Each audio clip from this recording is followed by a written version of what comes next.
Good afternoon, everyone. First, I would like to thank the organizers for inviting me to this meeting and giving me this opportunity to talk about some of the work we do on instabilities in inertia-gravity waves. So, I am Manikandan Mathur from the Department of Aerospace Engineering at IIT Madras in Chennai. I also lead a center of excellence called Geophysical Flows Lab at IIT Madras. So, the work I'm going to present today is done in collaboration with these three of my friends and collaborators. Started off sometime in 2018 or 19 with Sasan in the US, and then the work is being continued by my PhD student Abhiram at IIT Madras. And some of the more recent work is also in collaboration with Yohei Onuki at Kyushu University, who I think is also going to give a talk on a similar topic later today on direct numerical simulations that he does. Okay, and I should also say that what I'm presenting is a much simplified and idealized subset of what the range of topics that Karsten covered. So in that sense, it was a very nice introduction, but I should also warn you that it's a lot more idealized. All right, so briefly for the contents of what I'll present, we'll spend roughly 1/3 of my talk trying to motivate what we study and define the problem. We use the framework of local stability analysis for studying small-scale instabilities in inertia-gravity waves. Then I will have two parts to my results. One on the limit where only stratification plays a role on internal gravity waves, no background rotation. And the second part where we talk about inertial waves, where only the background rotation is present, no effects of stratification. And as we speak, we are working on regimes where both stratification and rotation play an important role. All right, so to give some kind of a big picture for why internal waves are relevant to study in the ocean, this is now well known that we need some source of deep mixing in the ocean to be able to explain very strong currents that are present, that are not just present at the ocean surface, but also very strong at subsurface waters all the way down to the ocean bottom. And the ocean is also, most of the time in most regions, strongly stratified. So, and this review paper gives a nice summary of why you need mixing to occur in the deep ocean to be able to explain these large-scale features that are present in the ocean. And the paper goes on to also identify internal wave field as one of the serious candidates that can contribute to this vertical mixing that you require. And indeed, if you go and make an observation, like from Argo floats that Karsten spoke about, or mooring data, where you're just making measurements of vertical profiles of, let's say, currents or the salinity or temperature variations, you do see strong signatures of elevated activity at the inertial frequency, which is the Coriolis frequency corresponding to the latitude of measurements, and the M2, which is the semi-diurnal tidal frequency. And you also see peaks at other frequencies, some of which are tidal constituents that are already there or are a result of some, let's say, wave-wave interactions that occur between these primary frequencies. And as you go down from the surface, so the topmost figure is closer to the upper ocean, and as you go down, you see a larger fraction in the semi-diurnal internal tides compared to the inertial component. But nevertheless, the main message is that you do have strong signatures at both inertial and semi-diurnal internal tides. And the overall dynamics is that you have these large-scale geostrophic or quasi-geostrophic regimes that are occurring at small frequencies.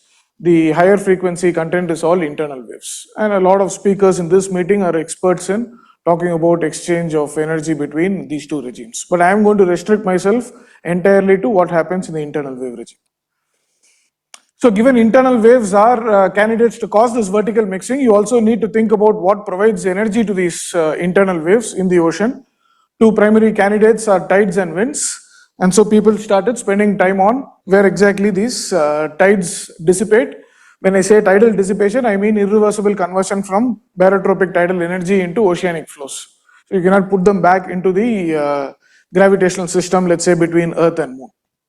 And you make, this is based on satellite altimetry and some numerical modeling. And the main observation from here is that enhanced tidal dissipation occurs at regions where topography is rough. That could either be in the coastal regions or in the middle of the deep oceans where you have large ridges or large hills that are present at the bottom of the ocean. And around 30% of this tidal energy dissipation is attributed to conversion to internal tides. So the natural next question to ask is how do these barotropic tides get converted into internal tides, right? And that is still an active area of research where you consider a barotropic tidal forcing acting over various kinds of topography at the bottom of the ocean. Say the continental shelf, where you have a real sharp change in the total depth of the ocean, or you can have really tall topographies in the middle of the ocean. Or you also have these regions of extended small-scale rough topography. Over sufficiently large distances, these could also be as efficient as some of these isolated tall topographies in generating internal tides. And the main message from all these studies in the last few decades is that they generate a combination of low modes and high modes. Low modes are wavelengths that are of the order of the entire depth of the ocean, and those low modes tend to travel far, and those are what you clearly see in the satellite images. And the energy that you put into high mode internal waves, internal tides, tend to dissipate locally right next to the topographic sites. So, and there are several idealized studies like I do, you do lab experiments or do idealized numerical simulations to study this generation mechanism to see how efficient it can be. And the final aim for some of these studies being that you can estimate how much energy is put into internal tides through this mechanism overall in the ocean. Okay, and the subsequent question we are interested in, if we are to address my first slide's point about causing deep mixing, how does this energy that you put into internal tides ultimately dissipate? And as I said, a significant amount of the energy travels far from where they are generated. So we need to investigate the various mechanisms by which they can dissipate, and subsequently how much mixing they may potentially cause. And this topic of my talk today, instabilities in internal waves, is just one possible pathway towards from internal tides that are generated towards the ultimate mixing they can cause. Various physical mechanisms are studied in various parts of the ocean. Some relate to the scattering of these internal tides. So you generate an internal tide, let's say at a continental shelf. As they propagate far from the continental shelf, they encounter small-scale rough topography or other tall topography. So how does that scattering by these other topographies contribute to transfer of energy to lower scales and subsequently instabilities and mixing? You also have the parametric subharmonic instability, one of the most commonly studied resonant triad interactions in internal waves. Parametric subharmonic instability is associated with daughter waves at half the frequency of a primary wave being generated. How exactly are they generated? What are the wavelengths associated with them? I'll talk about it as we go along. Okay? And of interest in some of these studies, specifically this focused on latitudes where this half of the semi-diurnal tidal frequency matches the local Coriolis frequency. Then you can have enhanced dissipation because you already have the Coriolis frequency being present as a natural frequency, and the parametric subharmonic instability is generating this daughter wave frequencies that match a natural frequency that's already present in the system. You have interaction with mean flow and mesoscale structures. I'm sure you will hear a lot of it in the rest of this meeting. These internal tides also interact very strongly with non-uniformly stratified upper ocean, and those can lead to instabilities or other strong nonlinear effects. The relative importance of each of these depends very much on where you are, what season you are looking at, what the forcing mechanisms are. And I am going to focus on one possible mechanism, which is linear instability in these internal waves. That relates to perhaps closest to the parametric subharmonic instability mechanism that I have pointed out here. But there is some relevant for these studies in thinking about how these internal waves scatter in a non-uniformly stratified upper ocean.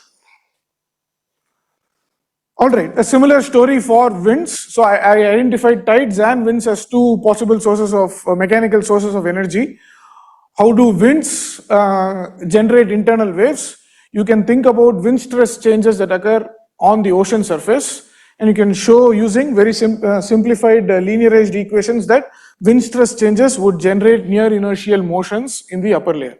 So if you consider the ocean or the upper ocean as just a uniform density slab, and just subjected to a sudden change in the wind stress, you can show inertial motions appear in this slab of water. And then the subsequent question you ask is, okay, there is this certain amount of energy being put into these near inertial motions in the upper ocean. What is the ultimate fate of those? What are the dissipation mechanisms? And it's now beginning to be well recognized that this mechanism is as important as the internal tides that I was talking about. Nearly 1 terawatt of energy is being put into internal waves, each through the internal tide or the wind to near inertial waves mechanism. So then you identify a set of mechanisms, many of them driven by observations, right? Thinking about how the near inertial motions in the upper ocean subsequently get dissipated. You can have these near inertial motions radiate down into the deeper ocean as near inertial waves. That's still not dissipation, but at least it's taking energy away from the upper ocean. And you do know then that it can cause mixing somewhere in the deep ocean if they propagate deeper into the oceans. Or you can have nonlinear interactions transferring energy to other frequencies or generate high frequency internal waves. And there are some observations that also show that you can rapidly generate turbulence from these near inertial motions. The mechanism by which you go from these near inertial motions to turbulence is not very well understood. Again, in this presentation, I am looking at linear instabilities in these internal waves as a mechanism to understand some of these decay or dissipation mechanisms. So a summary, you have a combination of internal waves generated by barotropic tidal forcing over bottom topography or winds generating near inertial oscillations in the upper ocean. They all have mechanisms by which they are going to go unstable and subsequently contribute to turbulence and mixing. And I should also point out that all this mixing associated with internal waves also has huge implications for biological productivity and sediment transport overall in the ocean. Okay, so what do I want to do now? Perhaps spend a few minutes talking about what internal waves are. Karsten has already done a great job of that.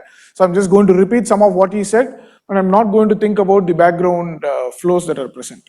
So consider quiescent environment, stably stratified fluid with background rotation. That's all. So that's quiescent background state, and you can consider small amplitude disturbances that are superimposed on this quiescent state and derive wave equations as you do for any waves problem, and one can derive the dispersion relation. So this is the dispersion relation satisfied by internal waves. The horizontal wave number is k, and the vertical wave number, which is along gravity, is m. What are the other parameters you see? So this is a measure of the orientation of your wave vector. As I indicate here, so Cp is the phase velocity. So the wave vector or the phase velocity makes an angle phi with the horizontal, and the stratification is characterized or measured by the buoyancy frequency n. So n is directly n square is proportional to the vertical density gradient. The background rotation is characterized by the Coriolis parameter f, and the frequency of your internal waves is the little omega. All right, and there are several interesting aspects to this dispersion relation from a basic physics viewpoint. Let's identify each of those. One, you see that wave propagation is possible only in a finite range of frequencies. Not all frequencies can have internal wave propagation. So if we are in a regime in which, let's say, f is small compared to the stratification, so strong stable stratification, weak Coriolis effects, then you can have wave propagation when the frequency is between f and n. So the smallest propagation is at f, the largest frequency that can propagate is at the Brent-Weisela frequency.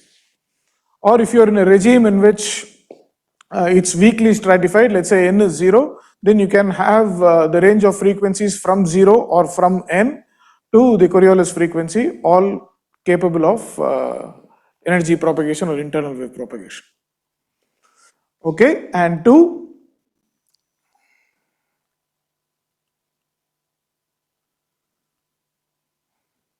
the dispersion relation does not specify what the wavelength of the wave should be. So given a stratification n and a background rotation f, and let's say the semi-diurnal tidal frequency omega, this only tells me what the orientation of the wave vector should be does not specify what the wavelength would be. That gets set by the length scales that are present in the forcing mechanism, let's say the size or the width of the topography that you have.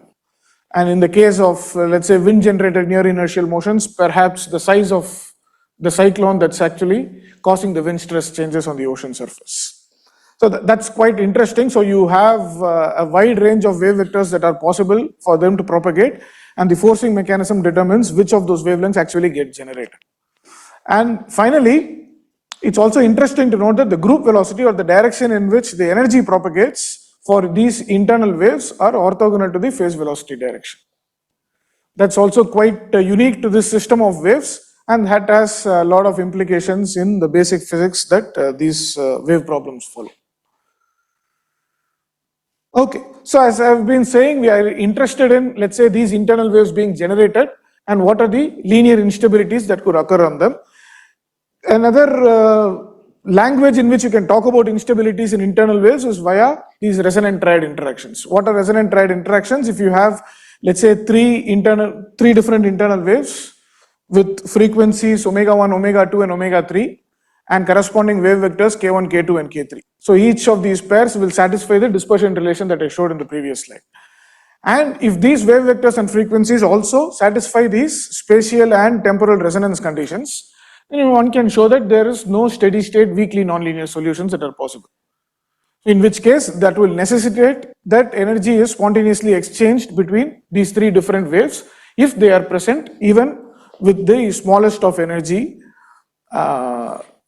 that you may possibly have. So as long as they have some non-zero energy, these conditions being satisfied would mean you have spontaneous exchange of energy between these different waves. So people think about this as, let's say, your omega1, k1 is the primary wave that you generated using your tide acting over the bottom topography or your wind acting on your upper ocean. And because of whatever reasons, background noise, you have a little amount of energy present in the other two waves that is in this resonant triad, you will start to see spontaneously energy leaking into these other waves. Now, one limit of this resonant triad interaction is a case in which the primary wave is k1, right? And you have these two daughter waves or two secondary waves whose wavelengths are much smaller than k1. Wave vectors are much larger, so wavelengths are much smaller. So they are nearly anti-parallel to each other. So they are almost aligned with each other, but they can still have a vector sum that results in k1 or k1 plus k2 plus k3. They can still satisfy this vector spatial resonance condition that you want. Right, and that limit is your parametric subharmonic instability, where the frequency of the secondary waves would happen to be half your primary wave frequency.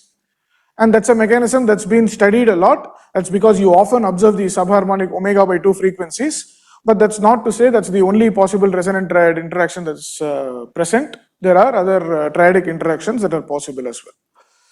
And this is a mechanism by which energy can get transferred to shorter length scales and time scales. So the question we have is, so this has been studied from a triadic resonance viewpoint. And you do your small amplitude expansions, several other mathematical techniques to study what happens, how exactly energy gets exchanged within this triad, or you consider multiple triads occurring at the same time, or you consider slightly off resonant conditions, see what the energy exchanges can be and so on. Independently or somewhat independently, you also can think about these internal waves and think about evolution of any small amplitude perturbations, the way you think about linear instability of any problem in fluid mechanics. And of course, there is a relation between the two. And past literature has tried to talk about how possibly all instabilities that you see in a conventional linear stability calculation has origins with resonant triad interactions. In my opinion, that's not fully established, but there is a close relation between these resonant triad interactions and any instability that you could possibly see. What we are trying to do here is try and set up an instability framework where resonant triad interactions would come out as a subset of instabilities that can occur in the system. And for that, we use this very powerful framework called the local stability analysis. In some other physics literature, this is sometimes called rapid distortion theory or geometric optics approach. The main idea is that you consider perturbations whose wavelengths are small compared to the wavelength present in the internal wave whose instability you are interested in. right? So you consider expansion like this for the small amplitude perturbations you consider. All the wave-like behavior in your perturbations are contained in here. Epsilon is a small parameter, as a result of which the corresponding wave vector, by definition, wave vector would be of large magnitude, so correspondingly wavelengths are small. So I am talking about these perturbations for whom the wavelengths are really small compared to the wavelength of the internal wave that you're considering as base flow. So in some sense, this is a WKB-like approximation here as well. And you have amplitudes for the velocity, pressure, and the buoyancy, and you consider that as an expansion in the small parameter epsilon. You can substitute in linearized governing equations for your perturbations, derive a governing equation for the perturbation wave vector. All right, and that you see is forced on the right hand side by gradients in your base flow. So all quantities that appear with the bar are your base flow quantities. And you also derive a governing equation for the perturbation, leading order perturbation amplitude. I am showing the only evolution of A here. You can have a similar equation for P and B as well. Your main flow doesn't have time dependence? There is time dependence in U bar. Is it slow? So U bar, no, U bar is my internal wave. All right, your base state is just waves. You don't have. Yes, base state is just waves. I don't have a mean flow in my base state. That's right. So there is time dependence in the base flow, but there is no mean flow. All right, so now, and the d by dt that you see here for the evolution for the wave vector, yes? There's only effect of the B bar of the wave. There's no effect of the B bar of the wave. There is an effect of B bar of the waves as well. Not for the evolution of the wave vector, but it does, so it would show up. I should write down the buoyancy. Sorry, I missed. I should write down the evolution equation for the buoyancy amplitude. And that's coupled with the evolution equation for the perturbation velocity amplitude. And you will see the buoyancy of the internal wave appear in the buoyancy amplitude equation. But it does not, you are right, it does not affect the evolution of the perturbation wave vector. That is forced only by the velocity, the shear in the base flow. Okay? Yes, and the d by dt that appears here is your material time derivative that Carsten mentioned. So what you are thinking about is the evolution of the perturbation wave vector kappa and the leading order perturbation amplitudes A and B along particle trajectories in the base flow internal wave.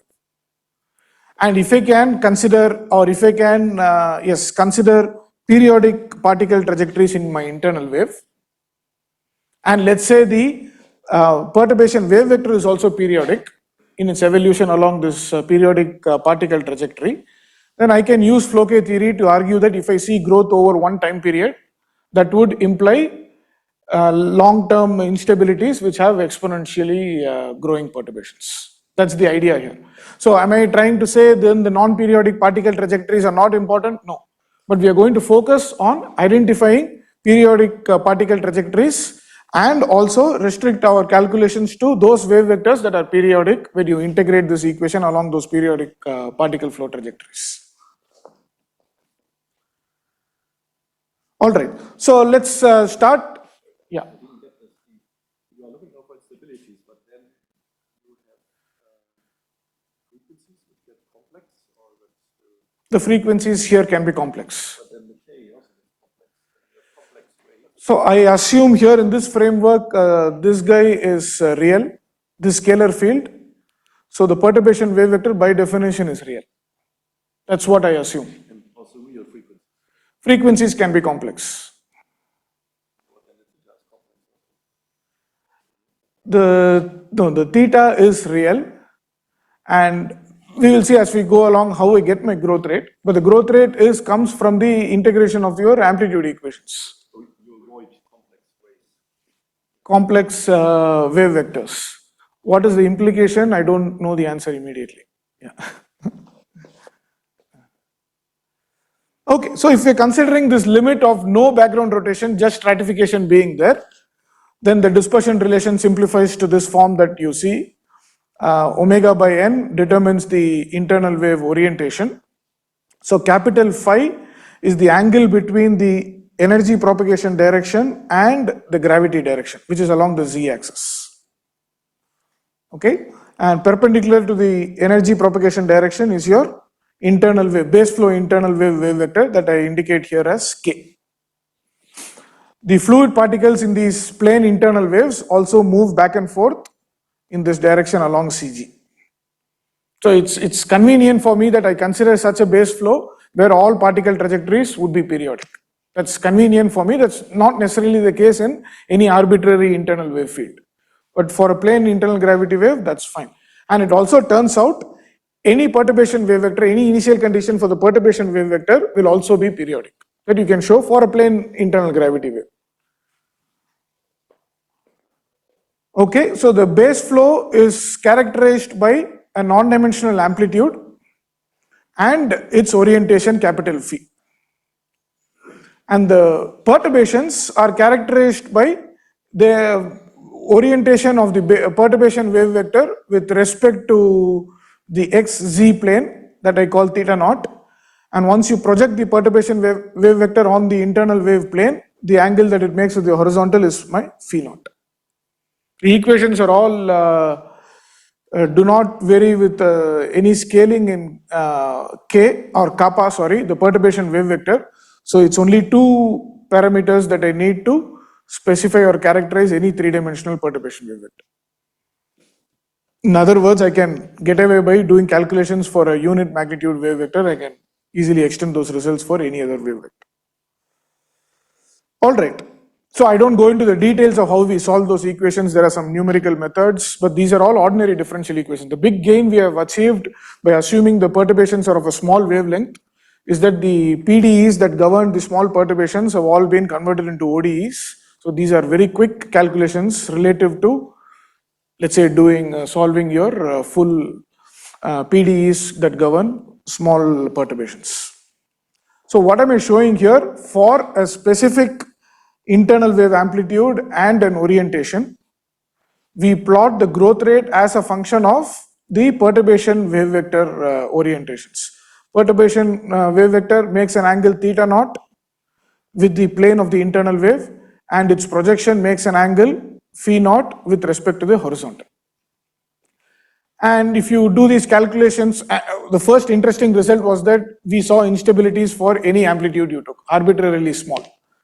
Though the growth rates were correspondingly very small, but you could always detect instabilities. That tells us that in the inviscid regime, so I am not considering viscous terms here, internal waves are always unstable. Or there is at least some wave vectors that are going to give you a non-zero growth rate. Of course, they can get quite easily killed by the viscosity. We are also considering short wavelength perturbations, so viscosity is presumably important. So this may not show up actually in a lab experiment or a simulation. I am showing results here for increasing internal wave amplitudes as you go from the top row to the bottom row. These may be unphysically large amplitudes, but we are interested at least from a mathematical viewpoint as to what are the dominant instabilities for very large internal wave amplitudes. And in this direction, you are increasing your angle capital Phi. And you see these small regions or ridges where the growth rates are non-zero. And as I said, one of our aims was to see how these instabilities may be related to resonant triad interactions. So you could also assume that these perturbations follow the internal wave dispersion relation. That's not necessary or guaranteed. But if you assume these internal waves satisfy the internal wave, these perturbations satisfy the internal wave dispersion relation, and you can consider, let's say, the daughter wave frequencies being at omega by 2, like it is for parametric subharmonic instability. Or you can consider higher order resonances where earlier we had omega 2 plus omega 3 is omega 1. You could consider omega 2 plus omega 3 being some integer multiple of omega 1. You can plot all those curves on this plane to see which of these instabilities may be related to those resonant interactions. But one of the big advantages of this framework is that you also get these growth rates away from these resonances. You don't have to do a separate calculation for off resonant regimes. You can go as far away from resonance as you want, and you still see the growth of specific perturbations. And as the amplitudes become really large, practically the entire plane of perturbations becomes unstable, there's still some interest for us to look at what these little white regions are, which seem to remain stable even when the internal waves become of very large amplitude. Manikandan, Yeah. is already 12:30. If you could sum up, Yeah. if you can. I'll do that. Yeah, thank you. In a few minutes, 2 or 3 minutes, I'll finish. Okay, so to look at the relevance of triadic resonances, we plotted these curves coming from those temporal resonant triadic resonance conditions being satisfied, and we see that those resonance curves actually are quite close to the instability regions from these calculations, and they remain relevant even to explain instabilities at larger internal wave amplitudes.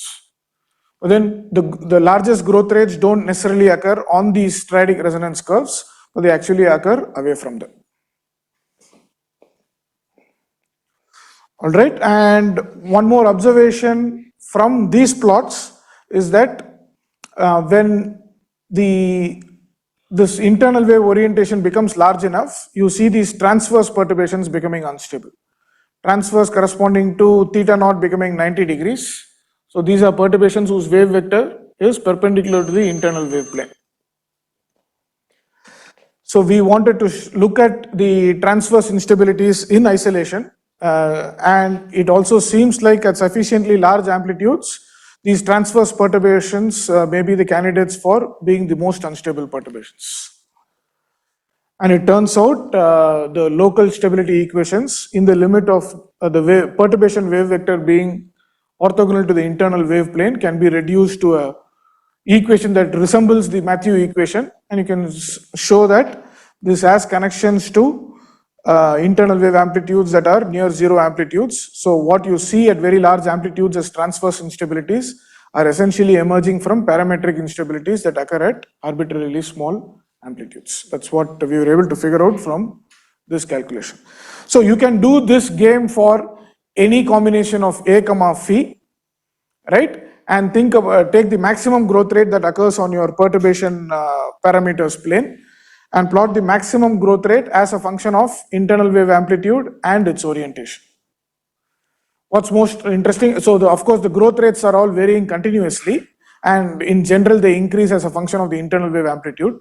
But what's most interesting is the orientation associated with the most unstable perturbation wave vector, which is the angle that it makes with the internal wave plane. So when this value is 0, you're talking about 2D perturbations that are entirely in the plane of the internal wave. And as you increase the amplitude and the amplitude becomes sufficiently large, this most unstable perturbation wave vector is close to 90. So these are entirely transverse perturbations. Okay, there could be other regions in your perturbations which have similar growth rates, but the main idea is that the most unstable perturbations go from being 2D and in the plane of the internal waves to purely transverse. And you have this transition regime as you increase the amplitude for a given value of phi. And then you look at the relevance of classical instability criteria, like let's say the Richardson number based criteria for shear flows. Because what you have here is an oscillating buoyancy and shear fields in an internal wave. The Richardson number 1/4 criterion is strictly speaking for one-dimensional steady base flow. How relevant is this Richardson number in capturing any of these instabilities? Because you still use the Richardson number as a parameter in some level of parametrization for ocean models. So it turns out there is some relevance for the Richardson number 1/4 criterion in capturing the transition from 2D PSI type instability to 3D transverse instabilities. But you also see that there are instabilities present that are independent of what the value of the Richardson number is. You have instabilities present at arbitrarily small internal wave amplitudes as well.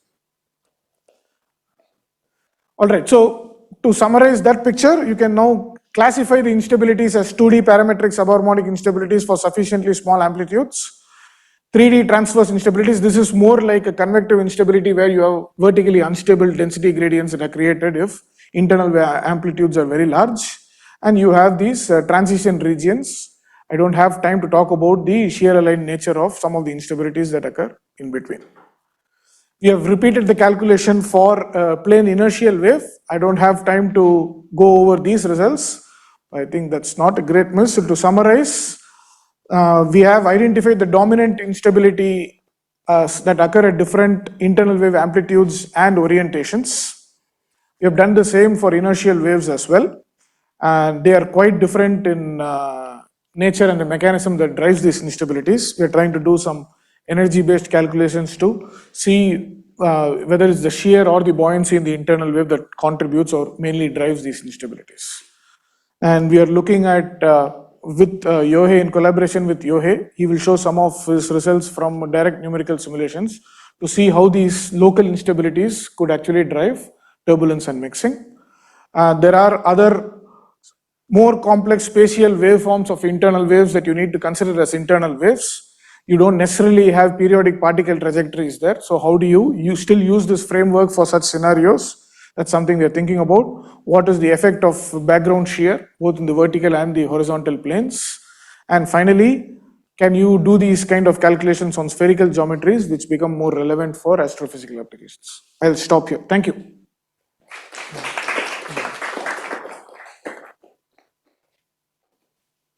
Thank you very much.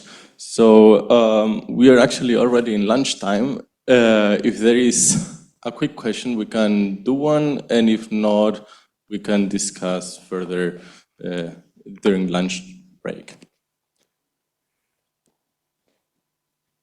There's a question here. Oh. The amplitude of the basic wave is larger than the dashed line or the dotted line, and it's unstable anyway. Not really, because those dashed lines are criteria where we say sometime during the time period that criterion is satisfied, but it's still a time evolving base flow. So it's unstable anyway. But my question is, how important is then the growth rate of the section? Is the growth rate of this instability by? no. My point is, it's not necessarily. So if you have, let's say, gravitational instability where you have the vertical density gradient becoming positive, it's unstable. But for this internal wave, that's happening just over a fraction of the internal wave period. Compare this growth rate of the gravitational instability with growth rate of the secondary instability. Which one is winning? No, what we are seeing is that gravitational instability. The instability that I'm seeing here is not separate from it. I'm saying it will have to occupy a sufficiently large fraction of your internal wave period for it to show up as a clear instability, the dominant instability here. So what I see at large internal wave amplitudes is essentially an extension of this gravitational instability occurring in these internal waves. But my point is, as soon as you reach an internal wave amplitude where it occurs for some fraction of the internal wave period, it's not necessary that it is the dominant instability. That's exactly the point, where you have the mechanism for the dominant instability being different from your gravitational instability, even though there are times when you are going gravitationally unstable. We can discuss more. Yes. More?